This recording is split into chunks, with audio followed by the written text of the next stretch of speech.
What's going on, everybody? My name is Harris Barnum. I'm a college student who is currently left here with nothing to do because of the coronavirus, and I've had a lot of time to play MLB The Show 20, and I thought some tips and tricks to begin your Diamond Dynasty team would be helpful to a lot of people. I have a few friends right now that are just starting out with the game. I thought it would be a cool idea to get started and help you along the way. So, first thing you really want to do is make sure all of your settings are to your preference. So, I have played this game for 6-7 years maybe. So I have had a lot of time, a lot of effort, but not a lot of money put into the game, which is, I think, really important.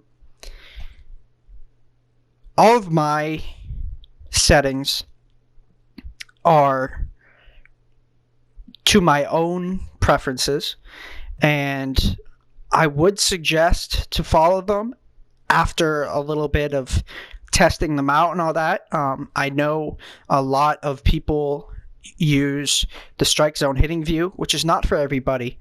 But in my opinion, the strike zone hitting view, when you're using the PCI, which is the plate coverage indicator, and zone hitting, it makes everything bigger, which includes the ball.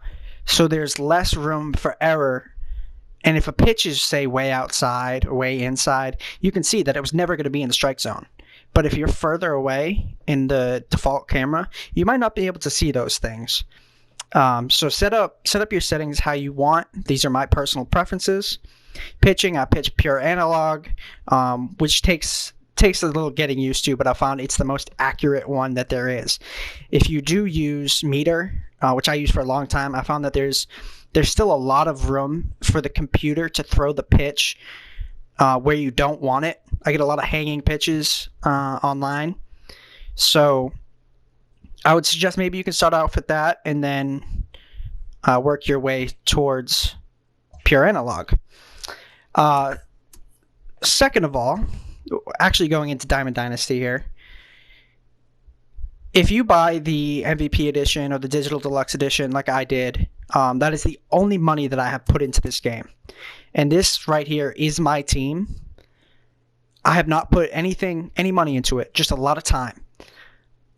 And to get started with it all, I suggest that you sell whatever diamond player that you get, as like the John Smoltz, the Greg Maddux, the David Ortiz, those players, sell those right away.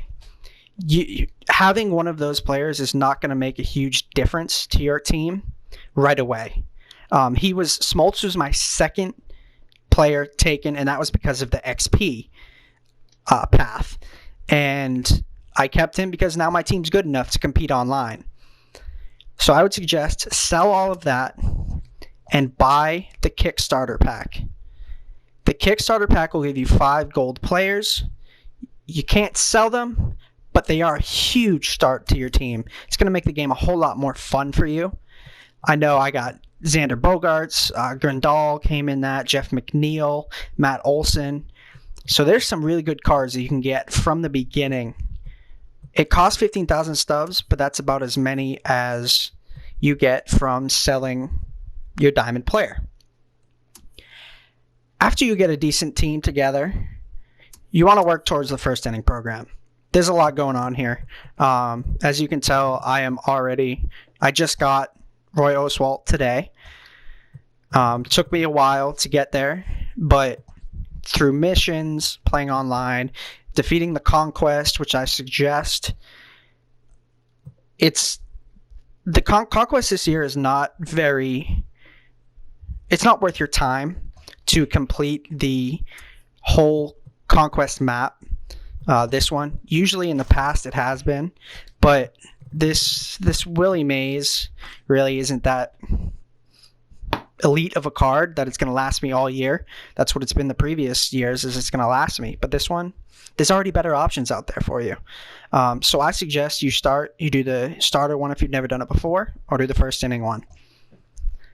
After that, what's really gotten me a lot of my team is Showdown. Showdown is extremely hard and it's frustrating. Start with the starter one and see how it works, and then make your way to the first inning one. And the first inning Showdown is very important because you get 70 stars towards your first inning program, which is a lot. It's a lot to go into that. You get diamond players, you get gold players, you get packs. You get a whole lot of stuff out of it. So go into the first inning and you will learn along the way what to do. And all of these, AL East, Central West, all those divisional showdowns, I will talk about in my next video when it comes to team affinities, which are my absolute favorite way to get players this year in MLB The Show 20. Thanks for watching, everybody.